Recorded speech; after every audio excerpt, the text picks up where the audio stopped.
How's the grinding going? It's going slightly well. I've got one up to level 10 now. I've got the spear up to level 10. I'm working on getting Pikachu to 10, and then I'm going to work on everyone else. They're all level 9, though, so that's a good start. I am looking forward to when you get to Mount Moon and start having to name my particular batch. Mount Moon is going to be just a complete misery because of the Zubats. They're everywhere. Oh god. Yeah, you know what? I was playing Blue on my Game Boy Color the other day, and those Zubats just keep coming. They're just persistent buggers. They definitely are. Something else is going to be a nightmare for me in Mountain Moon is that there are certain Pokemon you can only get from various places, like Mr. Mime, for example. You can only get Mr. Mime through a trade in the game, and you can't nickname him, so that doesn't work for what I've done with the whole letting people nickname my Pokemon. So I had to go into the ROM and hack it and put like, Pokemon in the wild, and Mr. Mime shows up at the last floor of Mount Moon. But if I recall correctly, I only gave him a 5% chance in the statistics for showing up, which actually ends up being a lot less than 5. So I'm going to be there probably forever trying to catch a Mr. Mime. I hope you enjoy mountain caverns then. It's going to be even worse for Raichu because I gave myself a 1% chance of finding Raichu in the power plant because I'm an idiot that way. Oh, that sounds horrible. Yep. That'll be where I have to speed the video up because I'm not going to subject everyone to hours of me wandering around for one Pokemon, which I'll probably kill immediately. Yeah, no, that's probably a fair call. So the next question is a little bit of a tricky one, but it's what is the worst thing you've ever experienced relative to Pokemon? And, like, for example, have you ever had your save erased or your Pokemon card stolen? Oh. Or that sort of thing? Let me think. Because it seems like everybody's always had, like, that one, like, horrible Pokemon-centered story where they knew somebody who was terrible, or, like... In my school, actually, Pokemon cards were against the rules because they were starting to become such a major thing. So if they caught you with Pokemon cards, they took them all away and kept them until the end of the year. I mean, I think I have more sad stories like with Yu-Gi-Oh cards than Pokemon cards. I was more into that scene myself. Bad story involving Pokemon. I mean, the selling of Pokemon Platinum was a pretty low point for me. That was also the time in which I sold several other PS3 games. Several PS3 games like God of War 3, and it was depressing. I'm just gonna say it, that was not my best hour. Yeah, I played God of War 3, and I could barely remember that game at this point. I played a bit of the first one, really enjoyed that. I've heard good things about the rest of the series, but I've never really jumped into it. I mean, it's a really good series. I've never played Beyond 1, 2, and 3. I've never played the one that was on the PSP and the one that I think was on the Vita or something. No, they made another one for PS3, I think. It's something, I don't even know. They made Chains of Olympus, which is like a prequel to the original God of War for the PSP. Yeah. Ghosts of Sparta for the PSP, which is, in between God of War and God of War 2. They re-released those as the Origins collection, I think. Oh, is that what the Origins thing was? Okay. Yeah, and then they just released God of War Ascension, which is a prequel that's set before Chains of Olympus, so a prequel to a prequel, basically. People were not fond of that. Yeah, and slowly the video game market turns into Hollywood. Very... It's slowly getting there, but the signs are there. It's, Yeah, unfortunately we have a few good developers who seem to know the difference and aren't going that direction. Yeah. I don't know, I'm trying to think. I mean... I guess I guess there were some tough moments in, like, Diamond and Pearl. Like, I think I had a tough time tracking down, like, Giratina.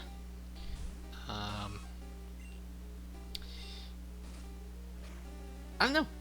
It's been a pretty good experience overall. I don't think I've lost save files. Oh, maybe the Mew glitch. I had trouble with that for a while. Which one? Back in Pokemon Blue. I mean, like, which glitch were you talking about, though? There's two that I could think of, and one of them I think has still been unconfirmed or has been proven untrue at this point. It's the one with the truck that I'm thinking of. The earliest possible one, I think. The one... Not Pewter City, but the one involving the bridge above, or where you have to cross the bridge above, Yeah, it's Cerulean. Yeah, that's where I'm Cerulean. gonna have to get Mew out of this. Yeah, that was a bit of a nightmare, finding a Pokemon that could, that had a sleep ability and teleporting and, you know, making sure Mew didn't run away. That was a nightmare. But I endured.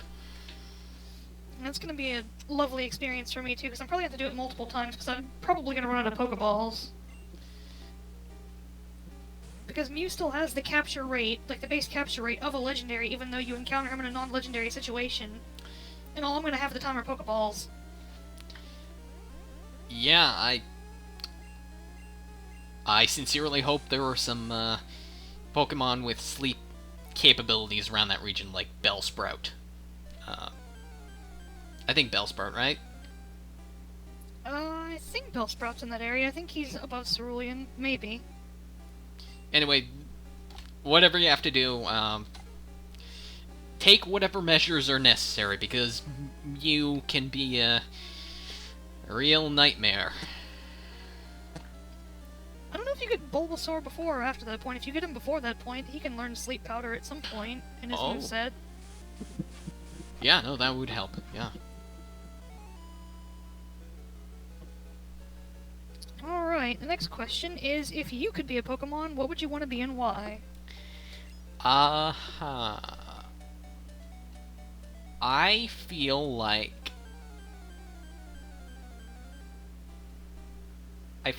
I want to say Dragonite. Big, tough, you know, carries around mail. I forgot that was like Dragonite's thing in the series. Yeah, that seems like a pretty nice life to live as a Pokemon. They also make Dragonite out to be relatively rare in the show, now that I think about it, because the only time you ever see it is the mail carrier Dragonite, and I think you see Lance once whenever Ash is trying to beat the Elite Four and fails miserably. And I think he has a Dragonite, but aside from that, I don't think you ever see a Dragonite otherwise. Yeah, they seem pretty chill and, helpful, so that I like that. I like that idea. How about you? I forget what I even named whenever I answer these questions. I answered them all in episode 4, I think, and I completely have forgotten what I'd said. Let's see, though. In this moment, if I had to pick one...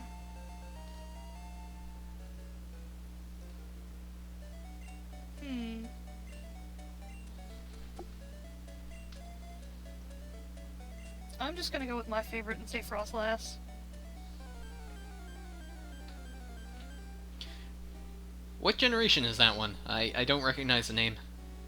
It's Generation 4. It's a Ghost Ice type. The only way you can get a Frostlass, it's one of, like, the really contrived evolutionary things. You have to get a female Snorunt, and you have to give it a Dawnstone. Oh.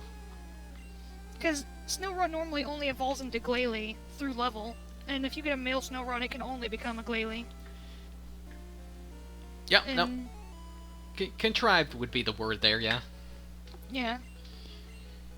There's a few evolutions they introduced like that, where it's like they just made them a lot more complicated than they ever needed to be. The worst one I've still heard of is in Generation 6. There's a squid Pokemon that's called Inkay, and it evolves into, I think it's called Malamar. But to get that Pokemon to evolve, you have to get it to a certain level and then hold the 3DS upside down while it levels up. What? Oh. I'm not sure how the internet figured that one out. I'm still confused about that. I'm not sure how Nintendo thought that was the way to go in terms of, game design. Oh yeah, no, we'll just have them level it up to arbitrary point, and then we'll just expect them to turn the frickin' device upside down. They'll get it. They'll love it. 10 out of 10. Best game ever. I mean, it's an interesting idea, but there was no hint about it, so that's the only major problem. Like, if there was some kind of hint, like, in the game of, like, hey, turn your DS upside down for this somewhere, then it might make sense. I mean, is that the only evolution? Is that the only Pokemon where that's the case? Or is that kind of a trend there? It's pretty much the only one. The only other really complicated evolution in Generation 6 is, I believe it's Pancham, which is a little panda Pokemon. Aww. You have to get it to level 30 and have a dark Pokemon in your party, and then it will evolve at that time. But there's pretty good chances you're going to have a dark Pokemon in your party to begin with, so it's not impossible to conceive that it would be a thing that would just happen by accident. Yeah,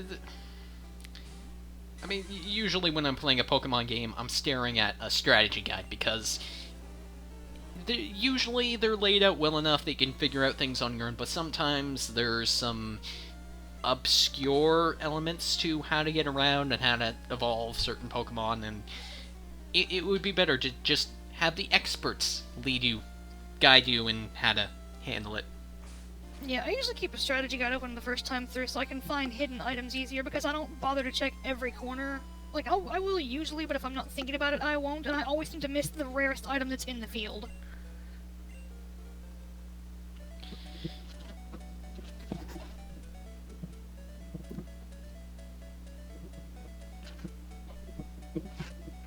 Trying to take a break now to adjust the microphone because it's trying to fall off my ear.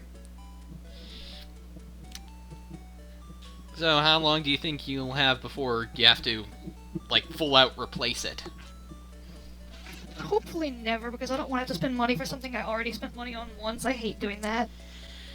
Yeah, I mean, I'm currently wearing a $90 headset, and that was making my heart and my wallet hurt. I mean, like I said, this one only cost me $40, but at this point I just don't want to have to replace it.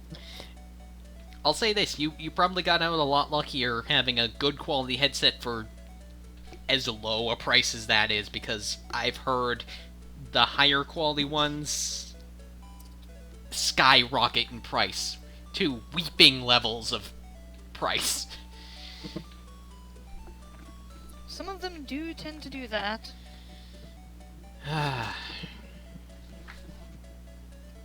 Alright, that should be good, hopefully. Looks like my waveform is doing slightly better. I'll have to bump my audio for the past, like, I don't even know how long. So the next question is, how close have you ever gotten to completing the Pokedex in any given generation? So, as I mentioned in my Pokemon Platinum story, hacked cartridge. So someone had granted me a full Pokedex. In terms of actually completing it like a sane and reasonable human being, as opposed to messing with the game and, using a Game Shark, not going that route. I think I got closest with Pokemon Blue. I mean, there's certain Pokemon in that game that are version exclusive, so I think it's like you can't get either Magmar or Electabuzz in that game. Like, the other one has to be gotten in Pokemon Red and traded over, and I think I got closest to completing the Pokedex in Blue.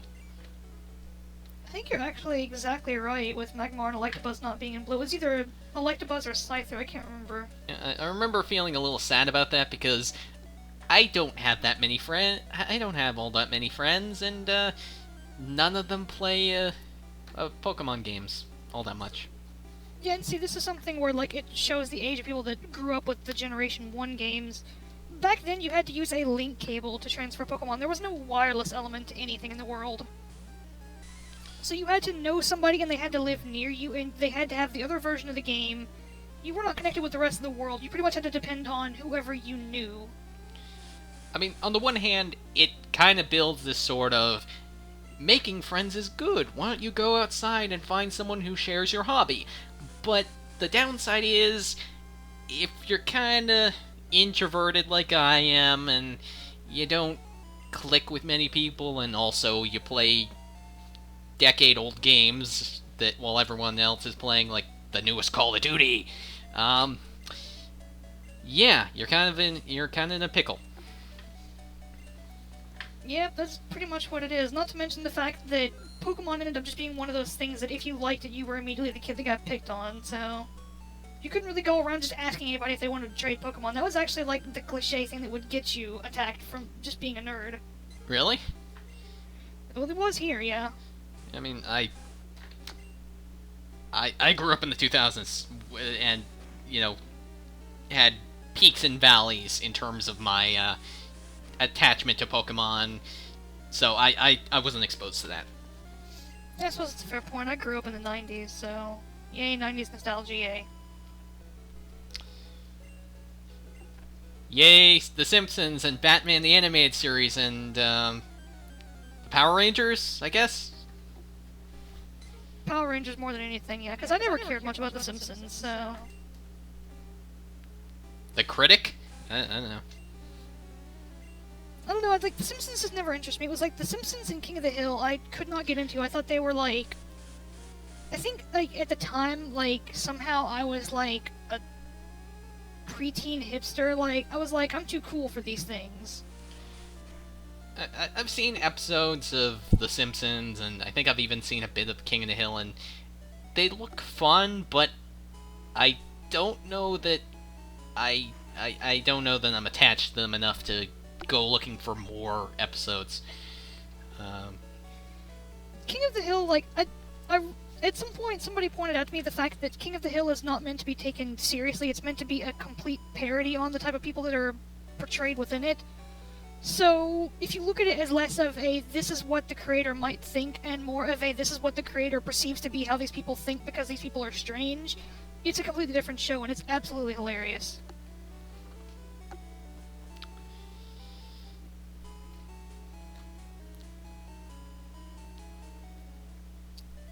Let's see, though, I only have one more Pokemon to level up to level 10, which works well because I only have one more question.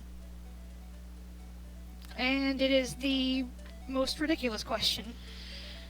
Alright. How well do you know Team Rocket's intro monologue from the show? Okay, I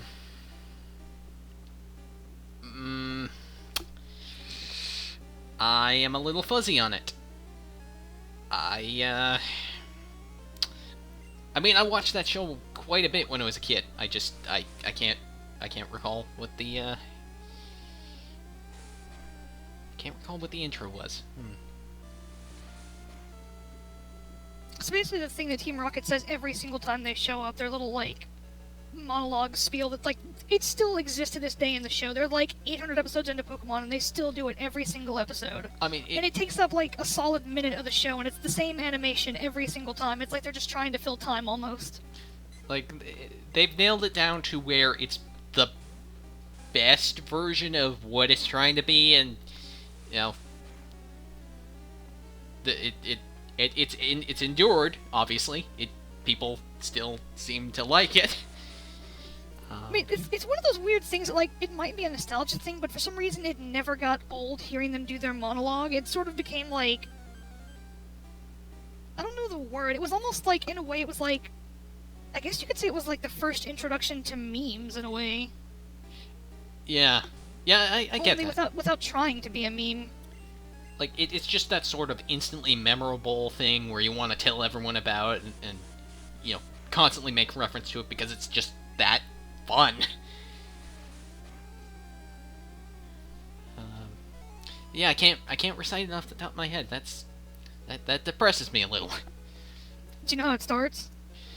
I feel like it starts off as prepare for trouble? Exactly. Okay. It's like, prepare for trouble, make it double?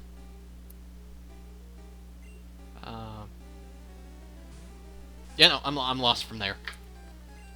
You're on the right track. It's like, I forget exactly how many, like, stanzas there are to it, but that's the beginning pretty much perfectly.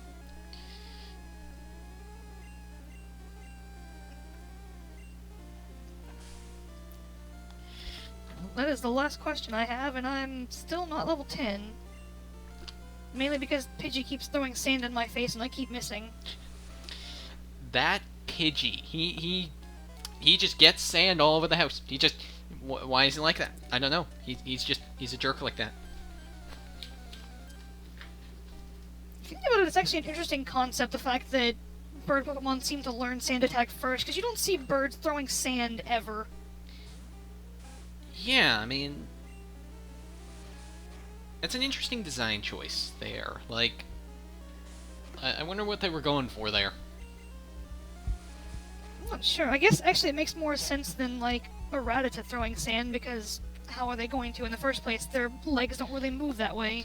Yeah, I mean, at least for a bird, it makes sense, you know, swooping down, maybe they catch some sand as they're mid-swoop.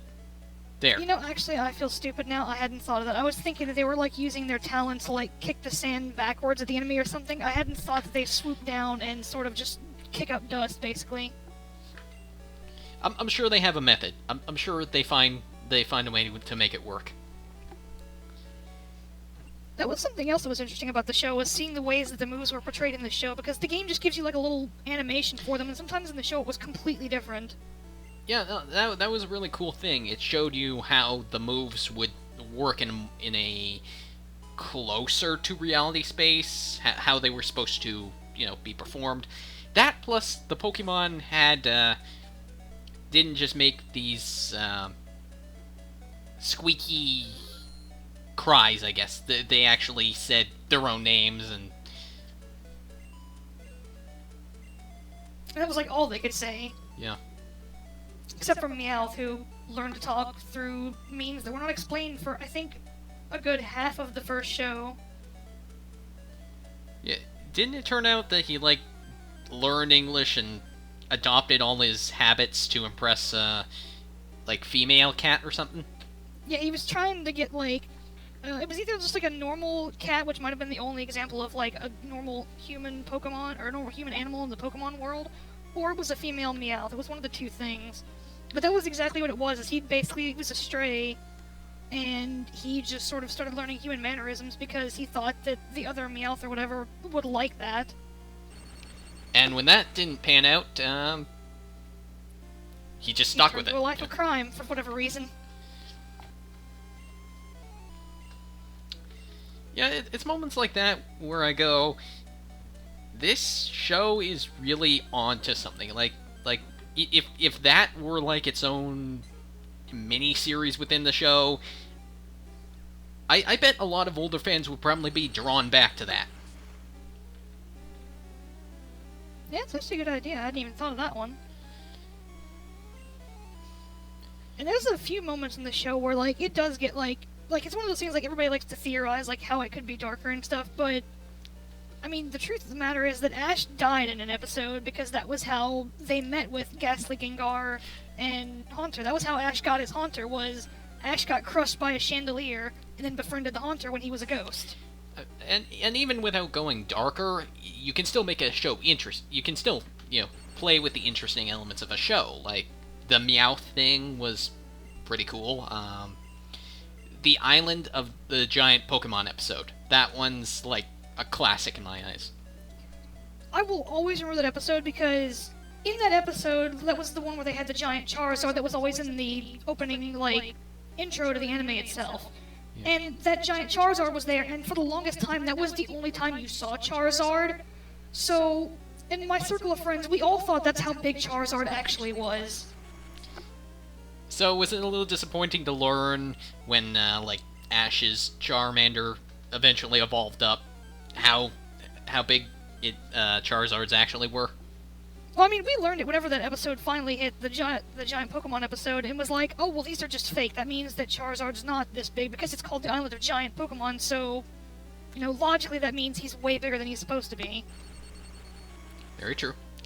And then I think somebody finally had the brains to look at the Pokedex in the game, and it's like, oh, look, it lists their height right here. Charizard's like 6 feet, like, I think he's like 6'8" or something like that. I can't even remember. Oh, wow. That's, I mean, he's one of the tall Pokemon, but he's definitely not one of, like, the upper tier of tall Pokemon, because, like, that goes to... I think Onix is still one of the tallest Pokemon, and it's counting, like, full length, so... But it's, like, 27 feet or something to that nature. Jesus. Yeah, I was just gonna say, Charizard does not sound as tall as I thought he would be. He might be 7, I'm not entirely sure. I could look, but I don't have Charizard yet. I could look it up. I've got my phone right here. I mean, that'll work. At this point, everyone's level 10, so we're just sort of doing nothing, really. I'm just sort of grinding aimlessly. Alright, let's go find out how tall Charizard is supposed to be. Wow. Oh, goodness. According to this, he's 5'7". Oh, well, I was way wrong. He's 2 inches taller than me. That's I don't. That seems a little bit... Huh. Yeah, no, hold on. Yeah, no, even taking into account Mega Charizard, 5'7". It seems so much taller when you're a kid. Now it's just... normal.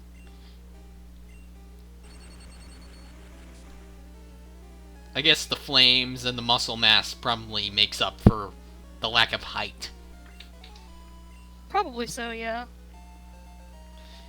Like, he may not look tall and menacing, but trust us, he can mess you up pretty good. I mean, if you use him in Super Smash Bros., you can see that. People are really good with Charizard in Smash.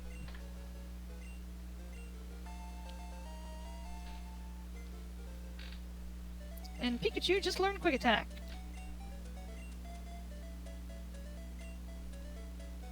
Very cool. Very cool. That is probably a good place to stop, though. I've recorded for about an hour. It's probably... I'll cut it up into 2 episodes or something. So, we will end this here. I have been Blood13. My guest has been KMH1995. Peace out. Thanks for joining us.